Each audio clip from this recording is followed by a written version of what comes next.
हा विद्यार्थी मित्रांनो, जबरदस्त एक आनंदाची बातमी आहे की डोनाल्ड ट्रम्प यांना नोबेल पुरस्कार पाहिजे होता. कोणता? शांततेचा. पण त्यांचं ते स्वप्न पूर्ण झालं नाही आणि शांततेचा नोबेल पुरस्कार हा जोआफ नोकोविच यांना भेटला. मग आता त्यांच्यासाठी एक नवीनच शांतता पुरस्कार सुरू केला, तो म्हणजे पहिला फिफा शांतता पुरस्कार. हे कोणाला मिळाला? डोनाल्ड ट्रम्प, अमेरिकेचे राष्ट्राध्यक्ष डोनाल्ड ट्रम्प यांना मिळाला. मग लक्षात घ्या, पुरस्काराचं नाव काय? FIFA peace prize. मग लगेच ते कधी जाहीर झाला? 5 नोव्हेंबर 2025 ला जाहीर झाला. ट्रम्प हे पहिले विजेते ठरलेले आहेत. कोणता पुरस्कार? पहिला फिफा शांतता पुरस्कार जिंकणारे. कारण हा यावर्षीच आत्ताच हा लॉन्च केलेला आहे.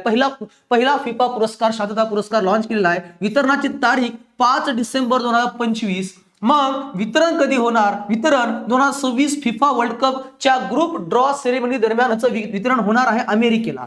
उद्देश काय? हा पुरस्कार शांततेसाठी असाधारण आणि अतुलनीय प्रयत्न करणाऱ्या व्यक्तींना दिला जातो आणि आपल्या डोनाल्ड ट्रम्प तात्या यांचं हे स्वप्न पूर्ण झालेलं आहे की त्यांना हा पुरस्कार, शांततेचा पुरस्कार पाहिजे होता, नोबेल पुरस्कार, पण त्यांच्यासाठी नवीनच एक पुरस्कार काढावा लागला, तो म्हणजे फिफा शांतता पुरस्कार. आणि हे पुरस्कार मिळवणारे पहिले व्यक्ती ठरले आहेत अमेरिकेचे राष्ट्राध्यक्ष डोनाल्ड ट्रम्प. आता तुम्ही मला कमेंट करून सांगा की शांततेचा नोबेल पुरस्कार यावर्षी कोणाला देण्यात आला?